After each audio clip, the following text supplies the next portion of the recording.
చెప్పాల్సింది ఏంటంటే అతని ఏజీబీఎస్సీ బ్యాక్గ్రౌండ్ వ్యక్తికి ఐటీలో జాబ్ వచ్చింది కాబట్టిగా సో దాని సందర్భంగా వాళ్ళ పేరెంట్స్ కలవటానికి వచ్చిన సందర్భంలో సరే వాళ్ళ యొక్క ఎక్స్పీరియన్సెస్ షేర్ చేయడం వల్ల మీకు కూడా కొంత ఆడియన్స్కి కొంత క్లారిటీ వస్తుంది మా ఇన్స్టిట్యూట్ గురించి ఈ ప్రోగ్రామ్ గురించి అని. ముఖ్యంగా రాకేష్ విషయంలో మనం రెండో వీడియో ఇది.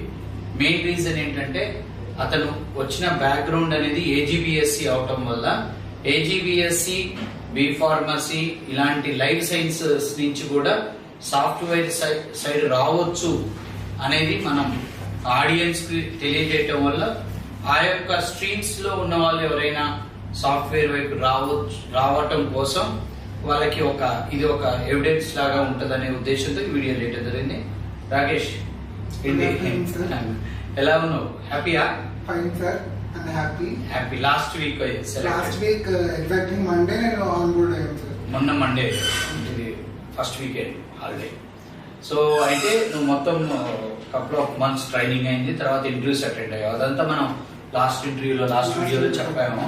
సో మొత్తం నువ్వు ఎన్ని ఇంటర్వ్యూలు అటెండ్ అయ్యావు? ఇప్పటికి సెవెంత్ ఇంటర్వ్యూలో జాబ్ వచ్చింది. సో ఇప్పుడు నువ్వు జాయిన్ అవుతున్న కంపెనీ పేరు ఆడియన్స్ కోసం కాలిబర్ టెక్నాలజీస్. ఓకే. సో అయితే నీకు 6 ఇంటర్వ్యూలలో ఏదైనా ఇంటర్వ్యూలలో ఫైనల్ వర్క్ వెళ్ళావా? జైన్ టెక్నాలజీస్ ఫైనల్ కి నాగార్జున వర్క్ వెళ్ళి 2 months తర్వాత రమ్మని చెప్పి అగ్రికల్చర్ బిఎస్సీ ఆపారు. అంటే ఇక్కడ ఆడియన్స్ కూడా అర్థం చేసుకోవాల్సింది ఏంటంటే ఏజీబీఎస్సీ బి ఫార్మసీ ఇలాంటి డిఫరెంట్ బ్యాక్గ్రౌండ్ ఉన్నప్పుడు ప్రతి కంపెనీ మిమ్మల్ని పాజిటివ్ గా రిసీవ్ చేసుకుంటది అనేది లేదు.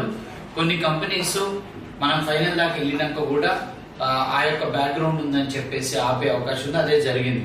అలా అని వాళ్ళు రిజెక్ట్ చేసిరని ప్రతి కంపెనీ రిజెక్ట్ చేసేదని కూడా లేదు.